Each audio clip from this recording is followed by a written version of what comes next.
Come, Holy Spirit,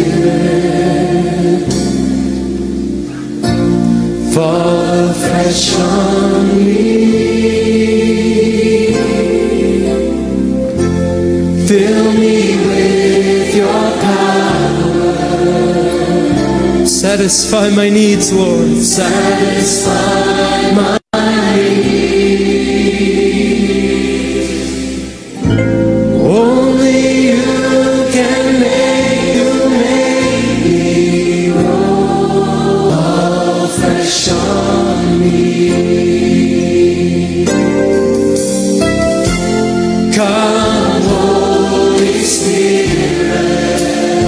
Amen.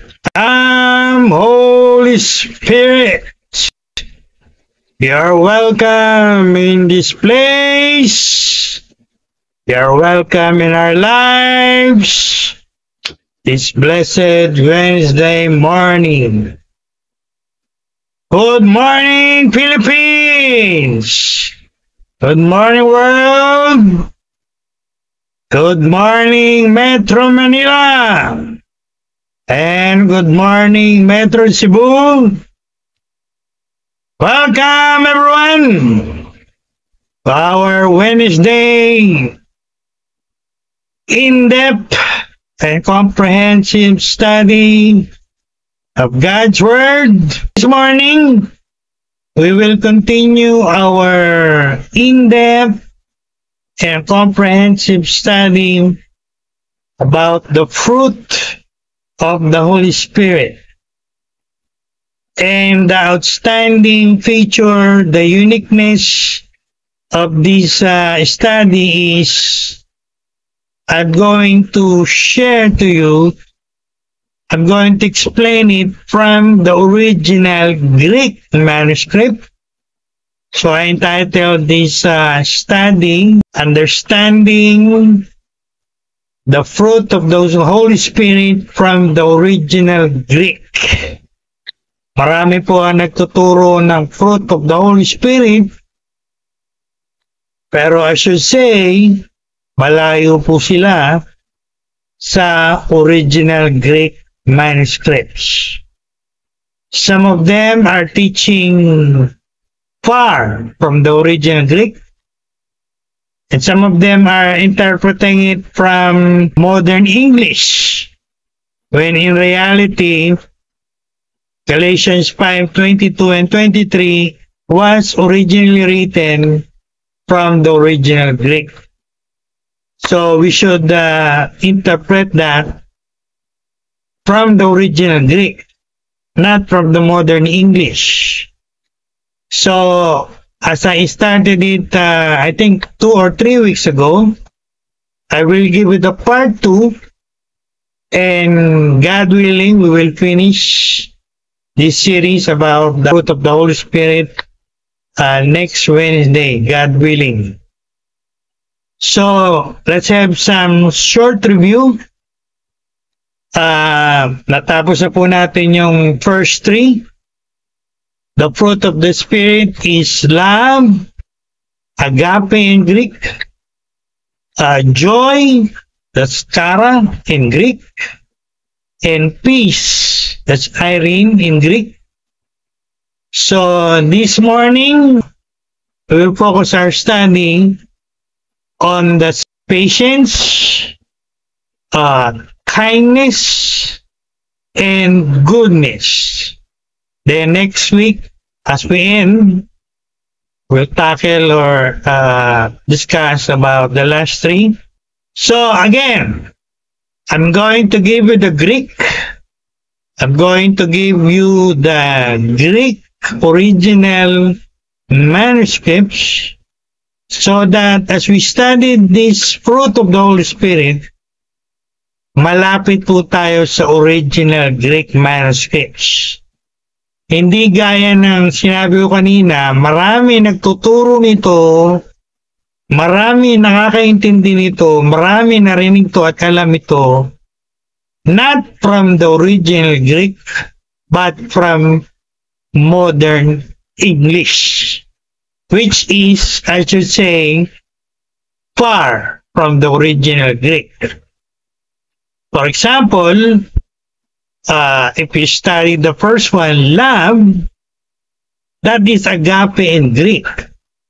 That is not charity as translated by the King James. And so the 9 listed in the fruit, again, they are Greek nouns. I remember when I made an expository sermon about love from 1 Corinthians 13, I pointed out all the 15 are Greek verbs. Greek verbs. Kaya kung nasabi natin, tinuturo natin, love is action. Because they are all Greek verbs in the original. And this fruit of the Holy Spirit, 9, I look at it again in the original Greek this morning and take note they are all Greek nouns. I want to give a lot of very important points about this fruit of the Holy Spirit. So we will have a comprehensive understanding of the fruit of the Holy Spirit. As I said in my first video, this is all about character, building up character. The character that is like to the character of the Lord Jesus Christ. So meaning, if we manifest the fruit, we are manifesting Christ-likeness, the character of the Lord Jesus Christ.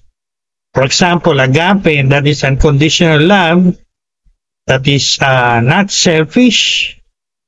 And of course, the other two, joy and peace, as I expounded in the past, they are not connected in any way to our circumstances. They are inward and not dependent on our outward circumstances.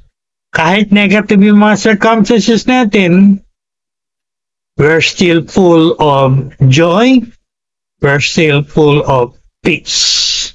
Alright? And I want to share this morning, as I read it in the Amplified this morning, as I review it, it will give us another clue. What is this fruit of the Holy Spirit? In the Amplified, it says, the fruit of the Holy Spirit.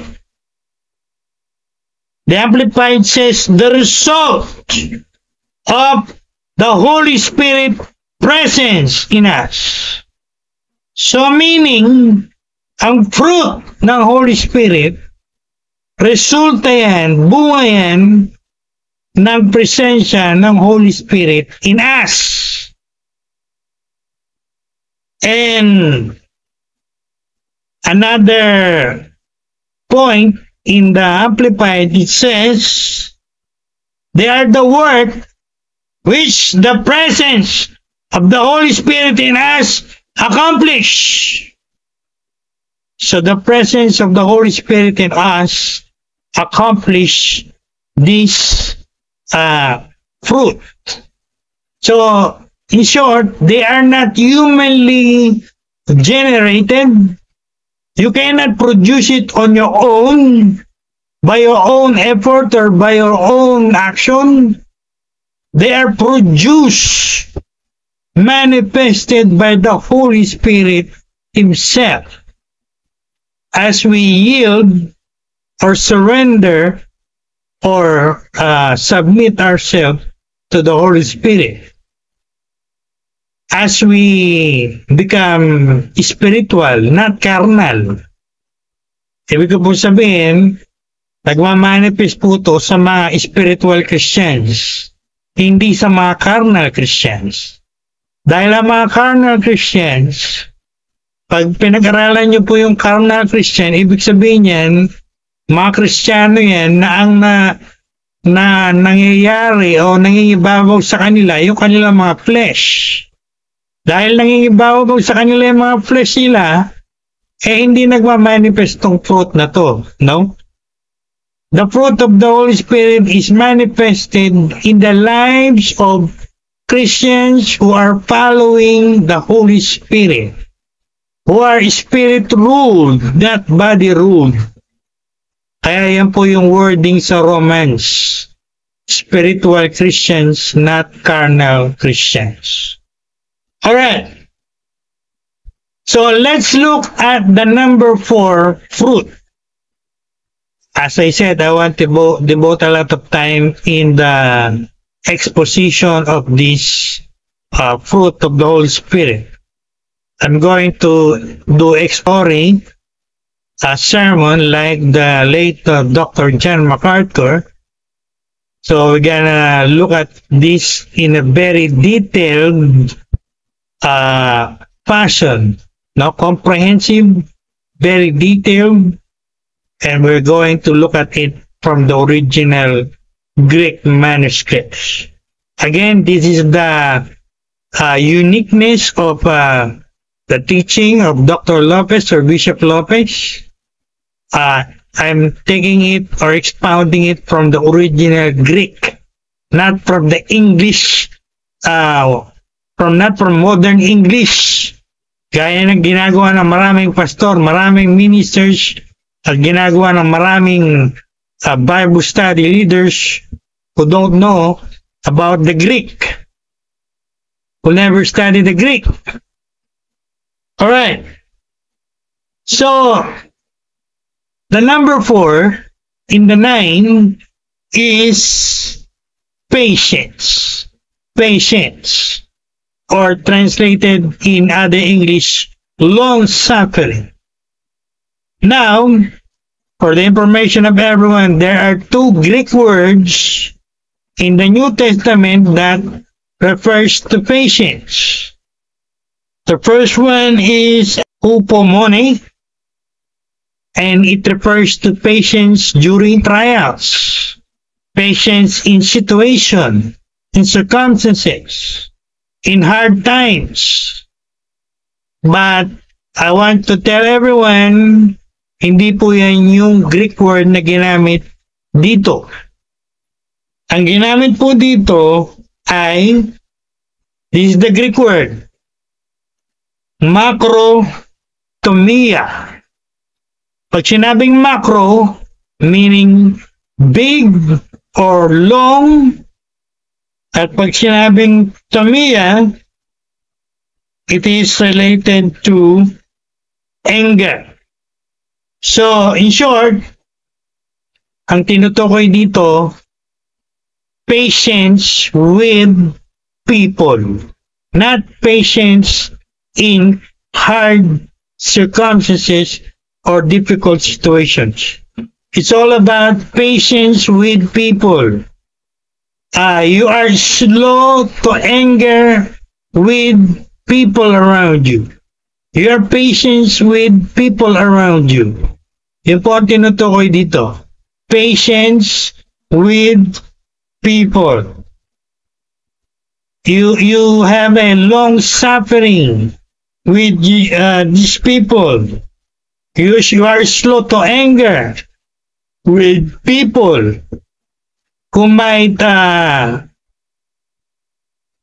provoke you to anger. Hindi ka nagagalit agad. Mahaba ang PC mo. Mahaba ang pasensya mo. At pinagtitiisan mo yung mga taong yan. Pinagpapasensyahan mo.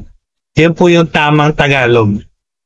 So, patience with people, that means you are slow to anger with them. And sa salitang Tagalog, Pilipino, mahaba ang PC o mahaba ang pasensya, pinagpapasensya mo, pinagtsatsagaan mo yung mga taong yan na laging nag-uudyok sa'yo, na magalit ka.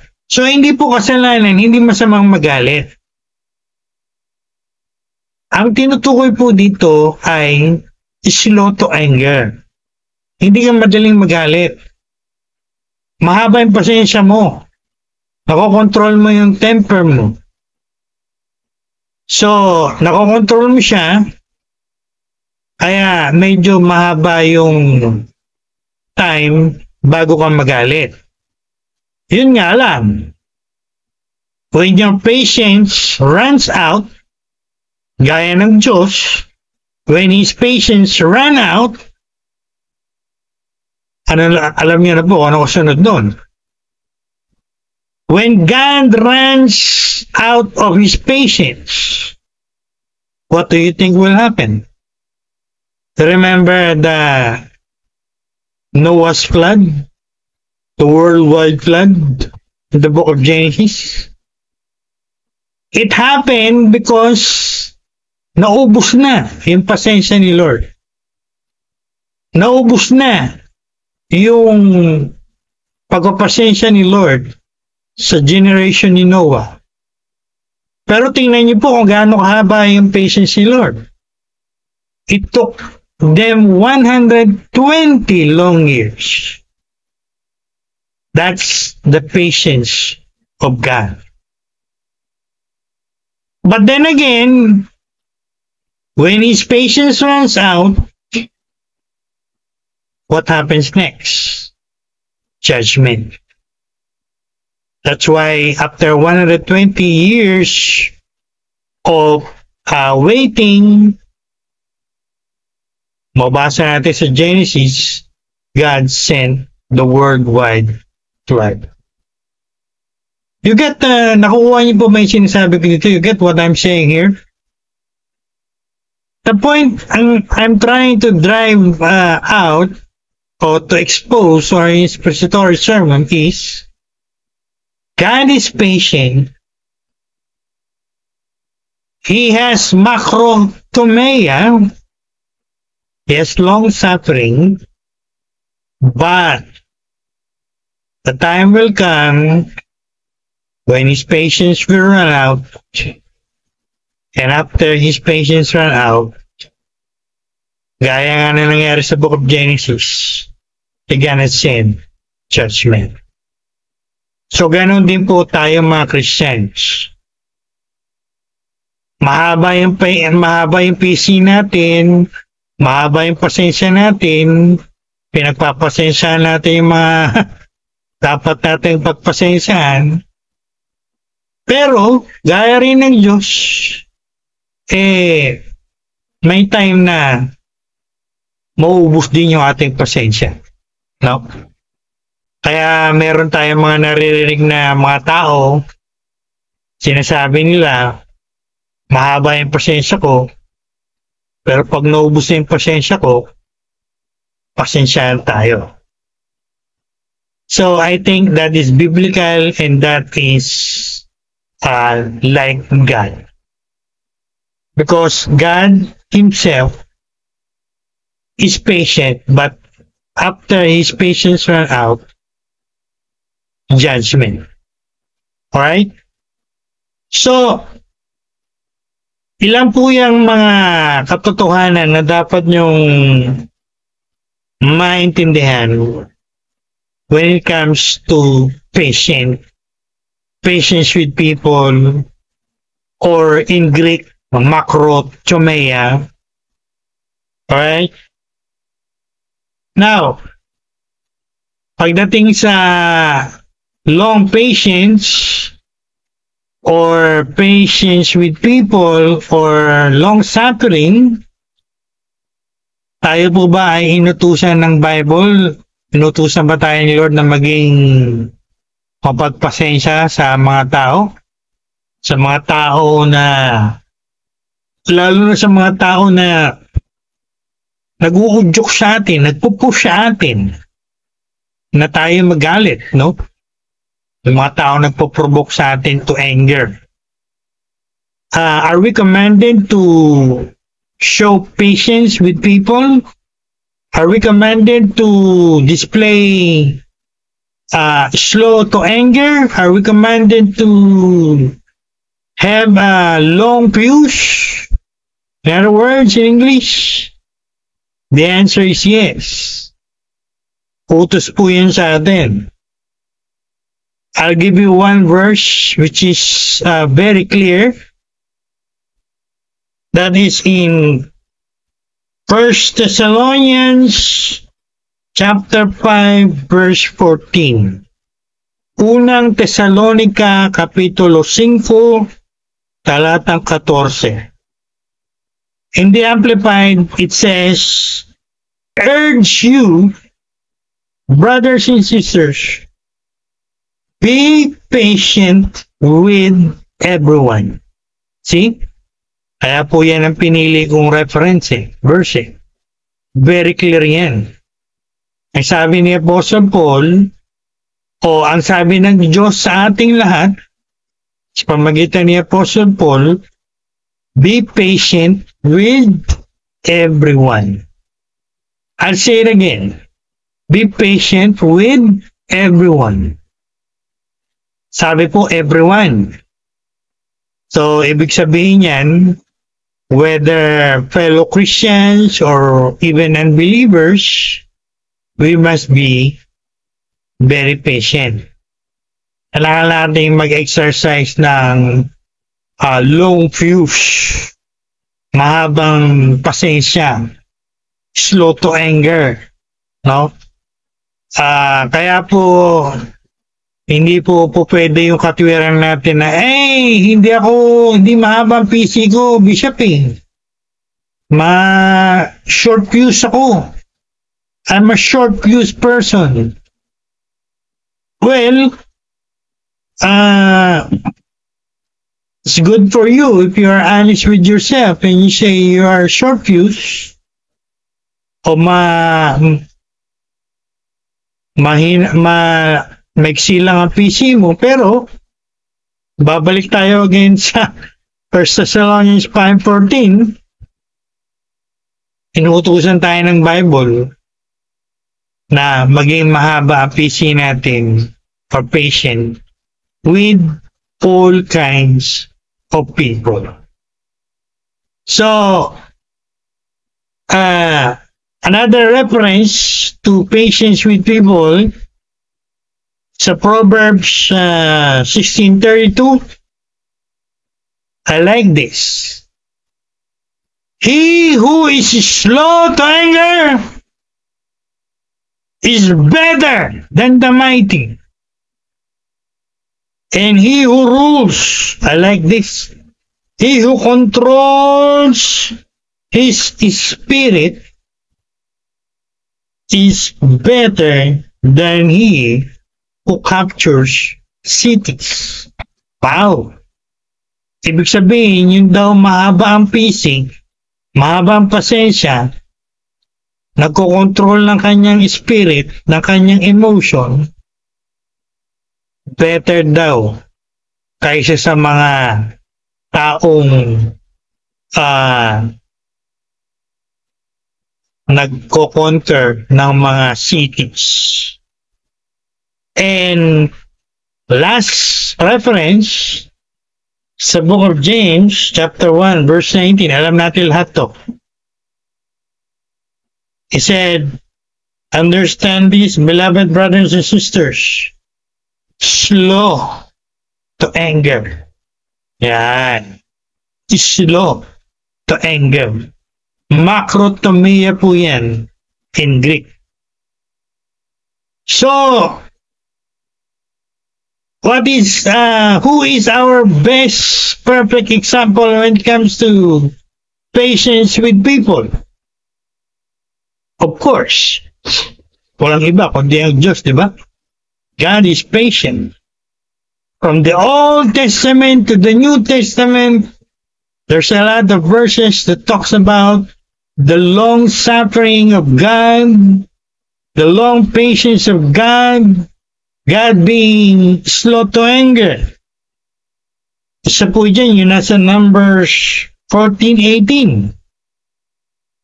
Sabi dito, the Lord is slow to anger, abounding in love, forgiving sin and rebellion.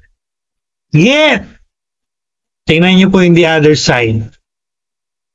Yung iba kasi nakatutok lang sa isang side Look at the other side. Sabi nito, forgiving sin and rebellion, yet He does not acquit the guilty. See? Ito yung sinabi ko po kanina. God is patient. No question about it. But I want you to understand as well,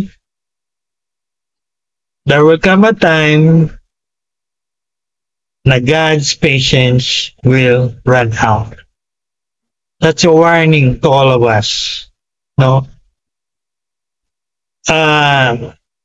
Isang classic example po niya yung sa Noah's flood. The flood. Right? Again, ulitin ko, look at the patience of God. He waited on that wicked generation for 120 long years. Binigyan ng Diyos ng 120 long years yung mga masamang tao ng panahon na yun. 120, hindi ba mahaba yun? That's a long time. And yet, when His patience runs out, after 120 long years, when His patience runs out, He sent His judgment, flood, and all of them, except Noah and his family, ay napahamak. Before I leave this point, I want to clarify it as a theologian, you know. Marami kasing pastor, maraming nagtuturo, maraming ministers, maraming Bible study leaders, maraming preachers, nagtuturo, giving the impression to the people and even to Christians that God is patient, God is patient, God is patient, He will be forever patient. Yan ang tinuturo niya, you know? God is love, God is love, God is love. And yet you're not teaching the other side of the coin, so to speak. Marami sa inyo guilty. I know about that. You're preaching God is love, God is love, God is love. And yet you're neglecting to teach the other side of God. That God is also a God of judgment. That there will come a time when His patience will run out. For example, I'm not a dispensationalist, but I study all the dispensations there are, and even the late Dr. John MacArthur was a great dispensationalist. Let's look at the dispensation of grace, where we are now living in. Oh, many mistake it. Marami nagkakamali. Because this is a dispensation of grace. God is merciful. God is gracious. Tama po yun. That's right. Pero alam niyo ba kung what will be the end of the grace of the dispensation of grace? It will end up when? In the great tribulation period, when God will pour out His pure anger and wrath. But there will be 3.5 great tribulation period. Even the Lord Jesus Christ Himself said, kung hindi yan paikliin, sabi nga ni Lord, walang taong makakasurvive dyan. You see? I hope you got my point. What I'm trying to drive out here. We must have, as a theologian we call it, we must have a high view of God. A complete knowledge of God. Hindi yung puro kayo love, love, love, love, love, love. And you forget that God is also a God of judgment. Puro kayo, God is patient with me. Tama po yun. But don't forget also that there will come a time when His patience will run out. And that is a warning to all of us. Lalo na yung mga hindi nakakaintindi mabuti nitong dispensation of grace. Thank God for the dispensation of grace versus the dispensation of law. I'm talking as a dispensationalist. Kung nabuhay kayo under the dispensation of law, patay kayo agad. You're gonna fall down dead. Especially those who are liars and practicing lies. And those who are intruding into those things they should not intrude. Under dispensation of law, you intrude into the office of the high priest and you fall down dead. And ngayon under the dispensation of grace, many are proclaiming self-made pastor, self-made evangelist, self-made prophet, when in reality they're not called by God. Intruding into another's office into which you're not called. Alam niyo kung kayo nabuhay under the dispensation of law, you're gonna fall down dead right away. But then again, thank God for His dispensation of grace. Under the dispensation of grace, God is lenient. Kumbaga sa dispensation of law, mahigpit si Lord. Under the dispensation of grace, medyo maluwag si Lord. Because of grace.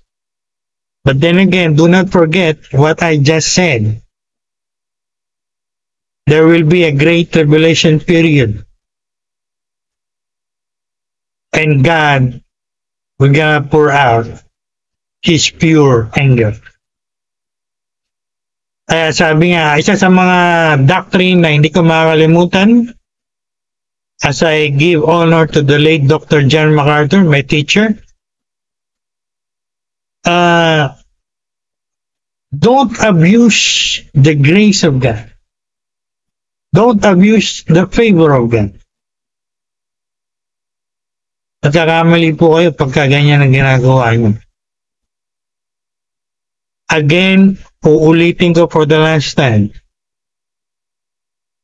God is patient, no question about it. But there will come a time when His patience will run out. God is love, no question about it. Don't forget as well, He's also a God of judgment. Dapat ganyan ang turo natin sa mga tao, ha? Kaya I'm calling out kanina, pastors, ministers, preacher, Bible teacher, whatever, whosoever you are. Kung magturo kayo, one-sided lang. And you're not giving the whole, the complete counsel, the complete teaching of the Bible. As a God's servant, I'm warning you, or God is warning you this morning. He's warning all of us. So, balik tayo sa illustration natin. God is the greatest example of patience with people. But then again, let's balance it. Hindi forever patient si Lord. There will come a time gonna run out. Alright.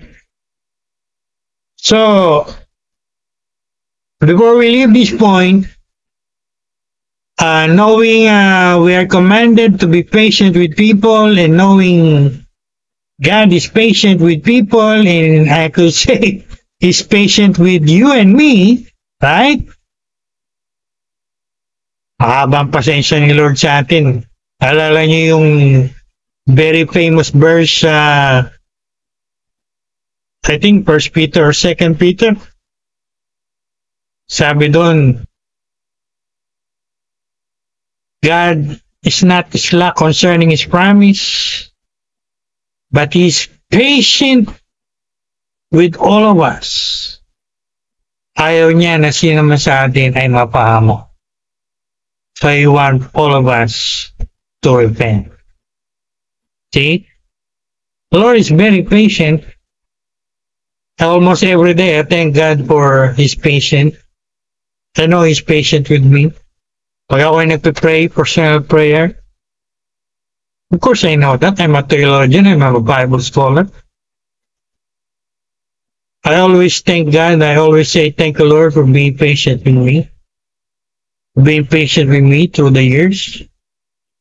And I know the Lord is patient with you as well. Whether you recognize it or you don't know it or you know it. Sa dami nating kapalpakan, sa dami nating pinagagawang hindi kalugod-lugod sa Diyos, sa dami ng mga pagkukulang natin, the Lord has been patient with us through the years. And don't you dare forget to thank God for His patience.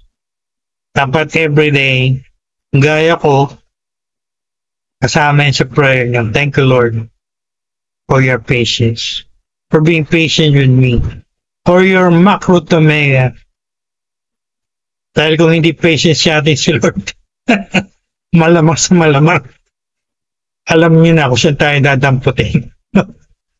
Alright, so, what is our application question? Application question. Regarding the fruit of the Holy Spirit, which is patience or patient with people, tanungin niyo yung sarili niyo ngayon. Again, I will repeat what I said in my last video. It is not your business to examine others. It is not your business to examine others. It is your business to examine yourself. Tingnan nyo yung sarili nyo. Huwag nyo tingnan ang iba. Lagi nyo alalahanin yung salita ni Lord sa Sermon on the Mount. I don't want to quote it because it is hard words. When He said, "You hypocrite, you're looking at the big things of the small things of others. And yet you're not looking at the big things in yourself." No wonder the Lord said there, hypocrite. I don't want to use that as much as I can. But I hope you got the point. Sa mga ganitong bagay, ang una nating examinin, tingnan sarili natin. Huwag yung kung sino-sino tinitingnan nyo. Unahin yung tingnan sarili nyo. So you ask yourself, is this fruit of the Holy Spirit, patience with people, manifesting in my life? Ako ba'y patient with all people, whether Christians or unbelievers, as commanded in 1 Thessalonians 5:14? O gaya kayo ng sinasabi ng iba, naririnig nyo, ako po ay short fuse, I'm a short-tempered person. Well, narinig nyo po ngayon yung salita ng Diyos. Wala na kayong excuse. Hindi nyo po pwedeng ipilit o insist, I'm a short-fused person, I'm a short-tempered person, I'm impatient with people. If you insist on that, that only shows your disobedience and your rebellion. Sinabi na kanina, di ba, sa 1 Thessalonians 5:14, we are commanded to be patient, long fuse with all people, whether Christians or not Christians.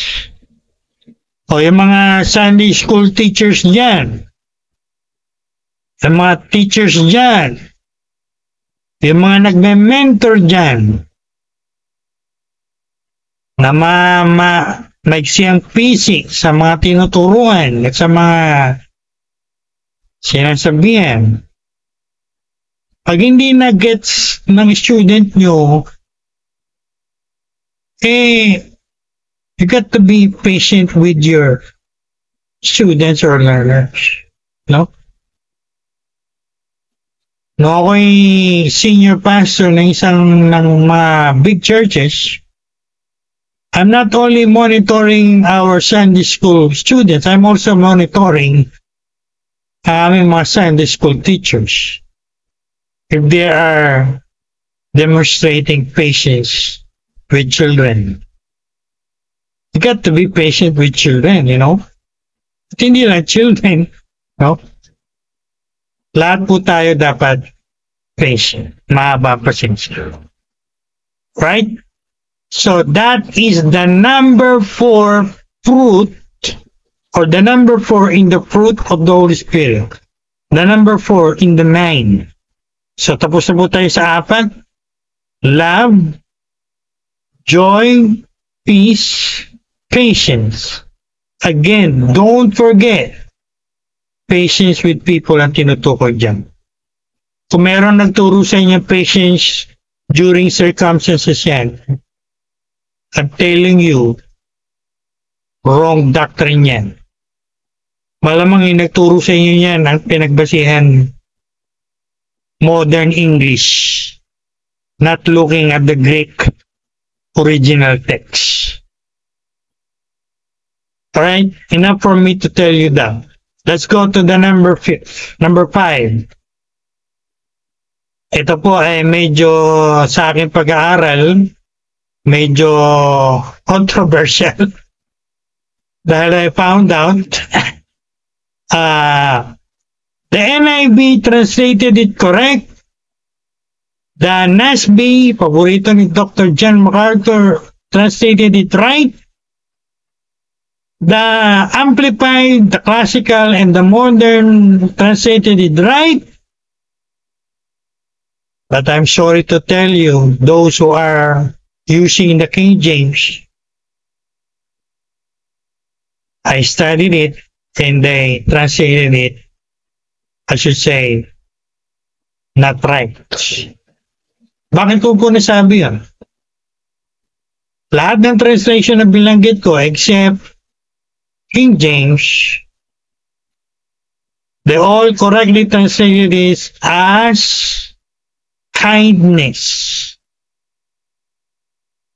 Ang Greek word ko na ginamit ay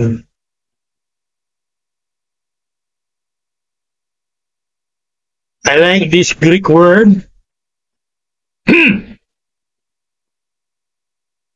Christotes. Christotes. It should be translated as kindness, not gentleness, as translated in the King James. As I pointed out, only the King James translated it gentleness, but all other translations, as I said a while ago, rightly translated it kindness. You might ask, bakit Dr. Lopez, Bishop, magkaiba ba ang kindness sa gentleness? Of course. They are technically speaking different. Even the English, at mas lalo na pagdating sa Greek grammar. So, I want to propose, moving forward, use the word kindness, not gentleness. Alright. So, it is Christotes in Greek. You can consult your Strong's Concordance. You can consult any Greek lexicon, whatever you want, and tell me if I'm wrong. Post your comment if I'm wrong. Alright, what is Christotes means in the original Greek text? Well, basically, it carries the idea of usefulness. Usefulness in character or behavior. Tinignan ko nga ito sa Tagalog. Ang usefulness po sa Tagalog ay pakinabang. Ibig sabihin, may pakinabang ka o nakikinabang yung iba sa'yo.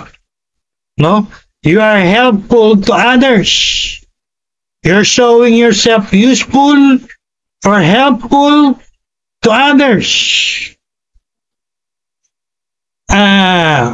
In word studies, it means meeting the needs of others,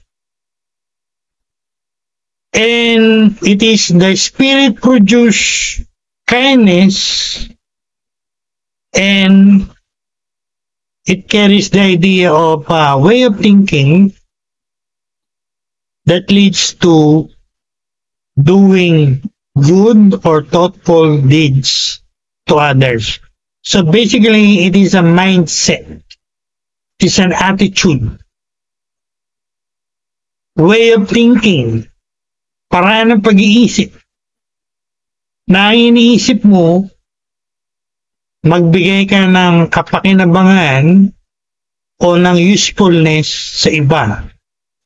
O iniisip mong gumawa ng mga good deeds, thoughtful deeds to others.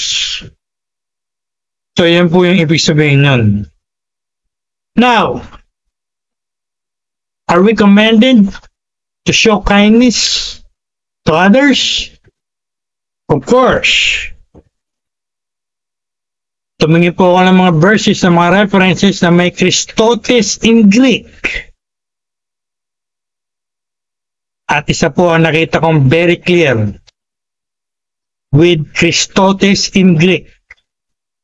And that is Colossians 3:12. Very clear. Let me read that to you from the Amplified.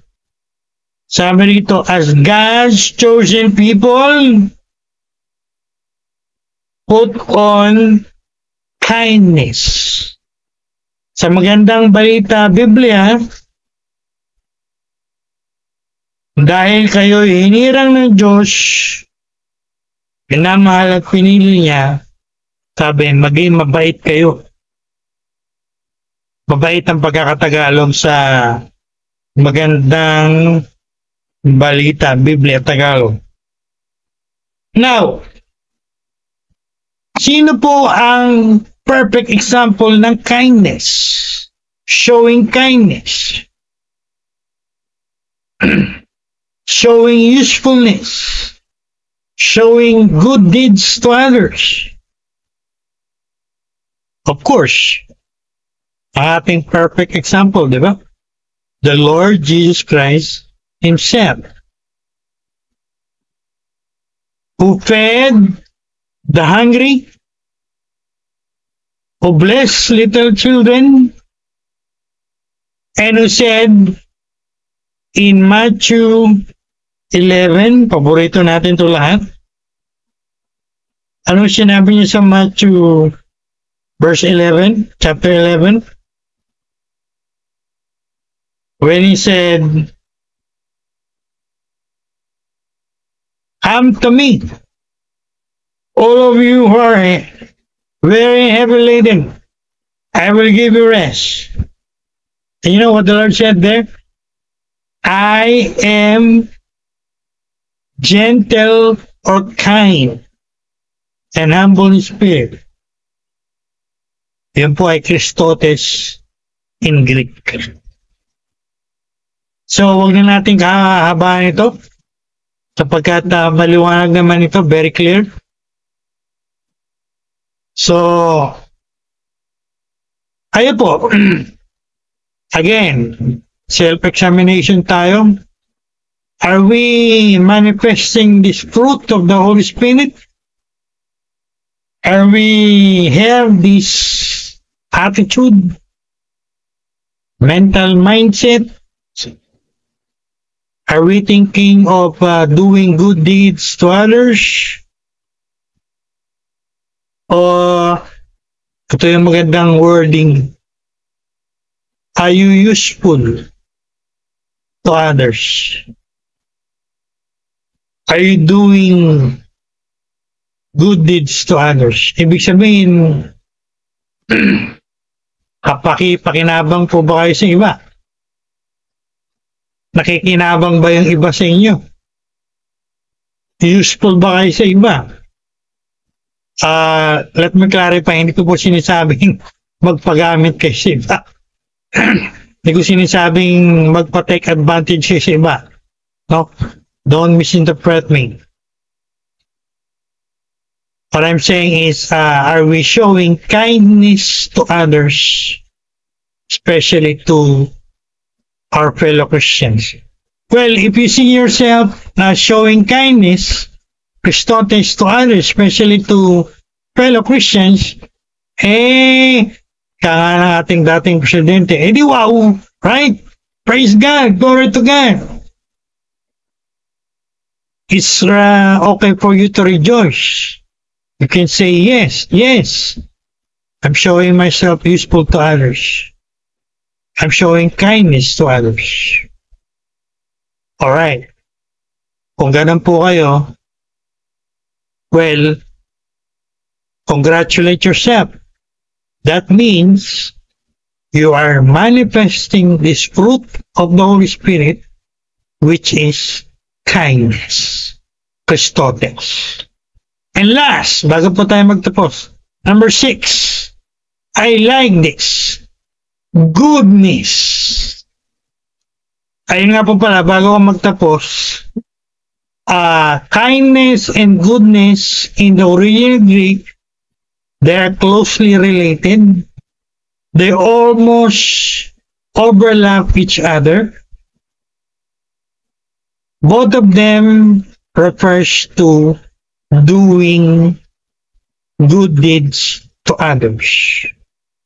At talagang kinabisa ko po, minemorize ko yung pronunciation ng Greek word for goodness. Kasi kung tatagalogin mo yun, kabutihan, di ba? Goodness. You know what it is in the original Greek? I love it.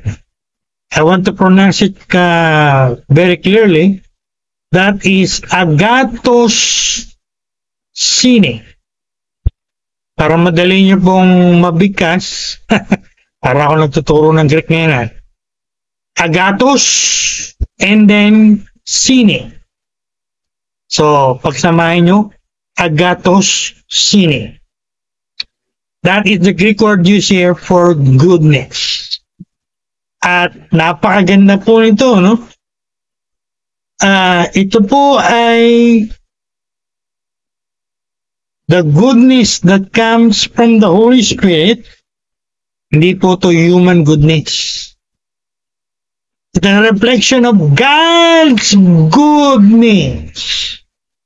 And it's characterized by good works, good actions. Take note, good works, good actions. And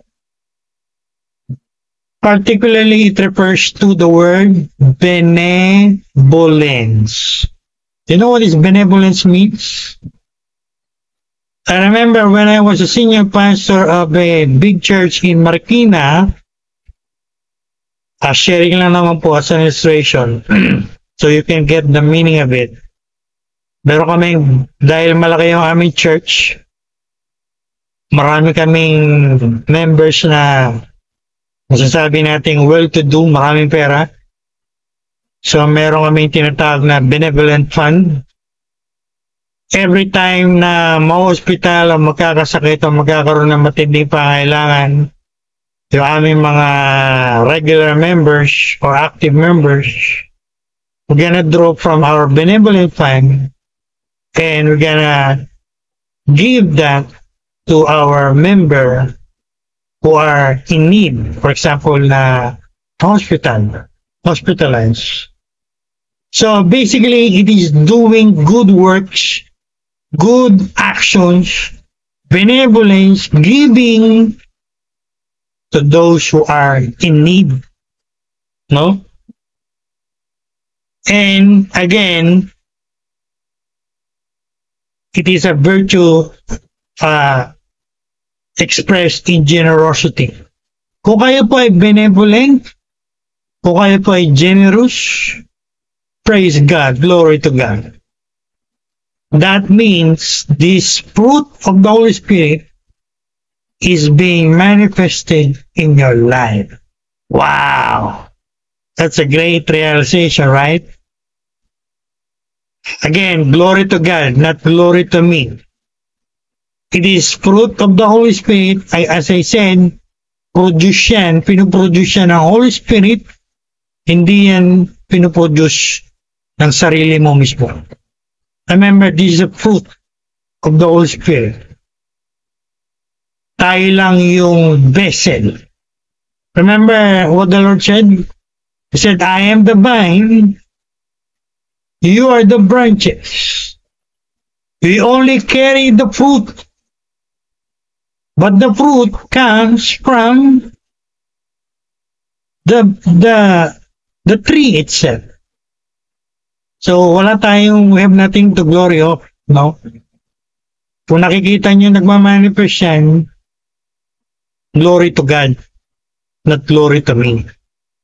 And I should say, keep up the good works. Alright? Alright. And I love this. Before I end, I want to make some practical applications, hindi lang sa ating personal life, maging sa ministry natin. Dapat ang mga ministry natin ay engage sa social engagement, no? Kung meron tayo mga resources na nagtatayo tayo ng mga orphanage, kung meron tayong mga resources, meron tayong maraming pera, nag-share tayo ng mga groceries sa mga poor and needy. Ginawa po namin yan when I was doing a church planting in San Pedro, Laguna with CCF. Every Christmas, we share a lot of groceries. We do a lot of the good deeds to those who are in need.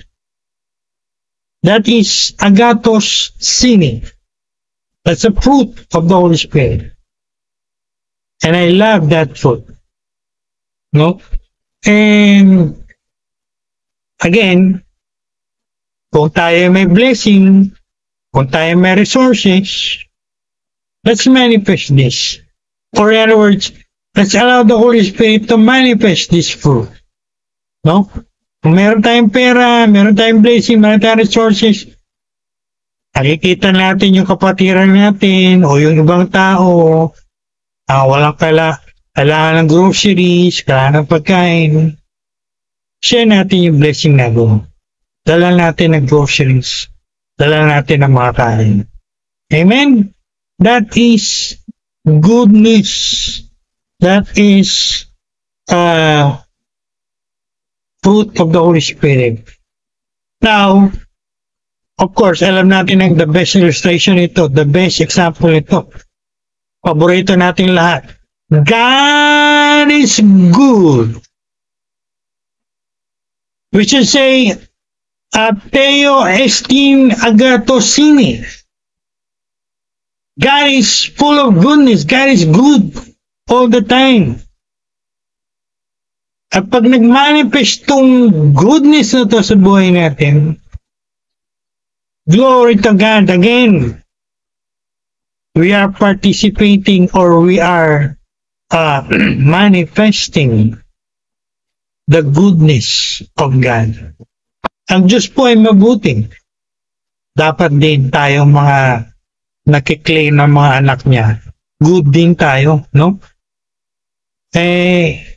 Minsan, mga naturing ang Christian, hindi good eh. Bad din. God is good and so are His children. So tama lang po na i-manifest natin itong fruit na ito. Agathos sine or goodness.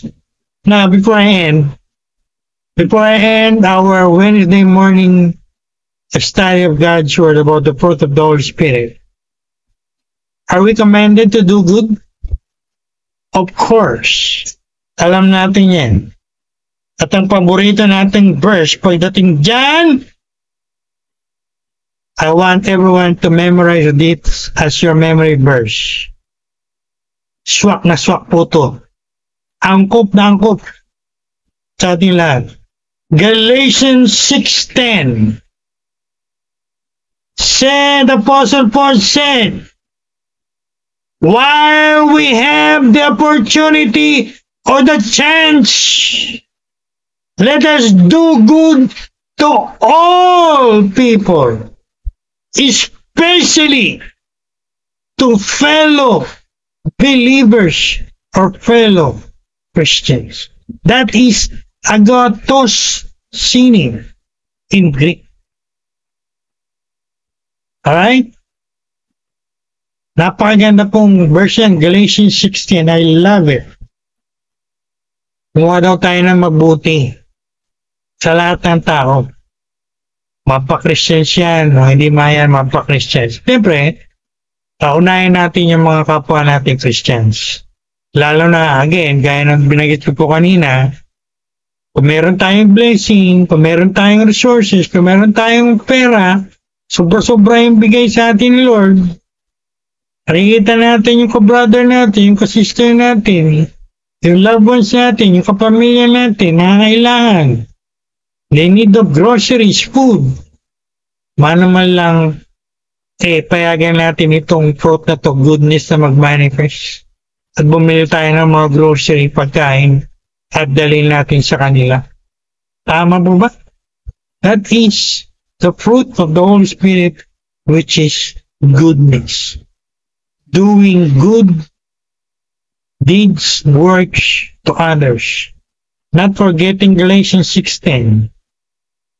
Gumawa raw tayo ng good works. Tama po yun. No? So, yan po ang first 6.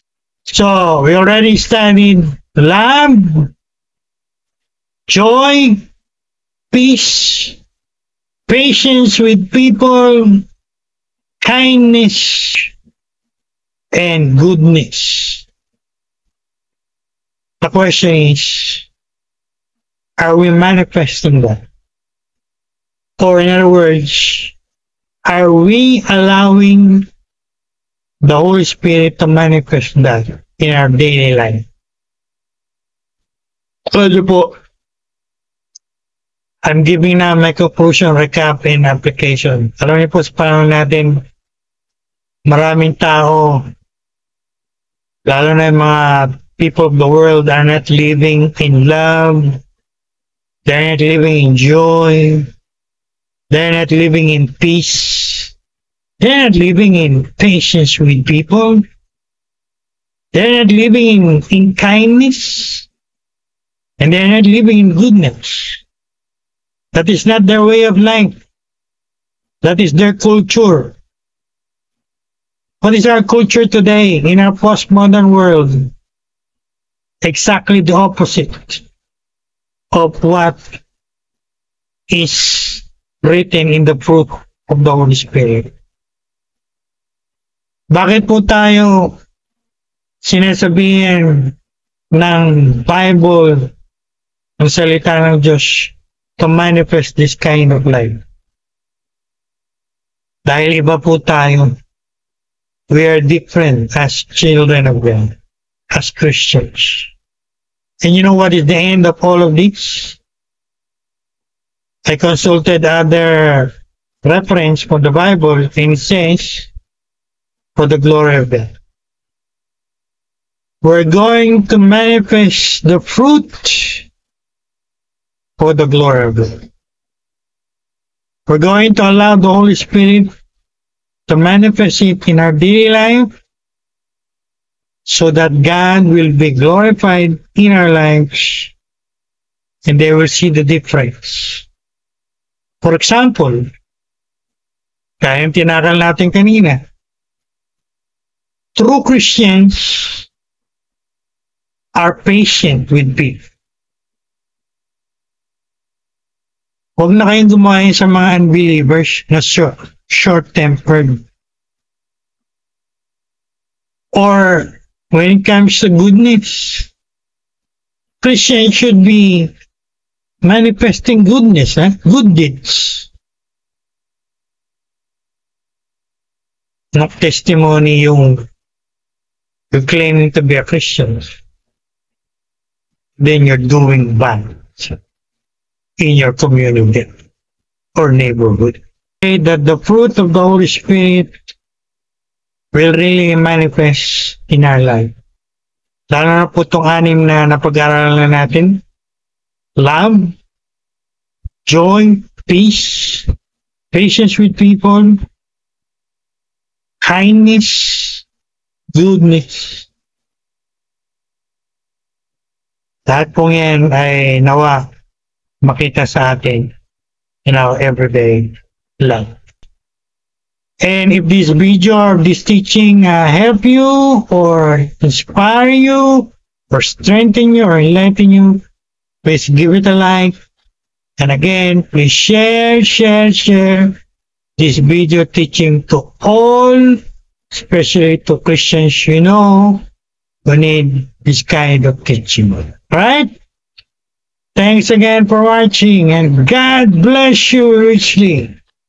In Jesus' mighty name.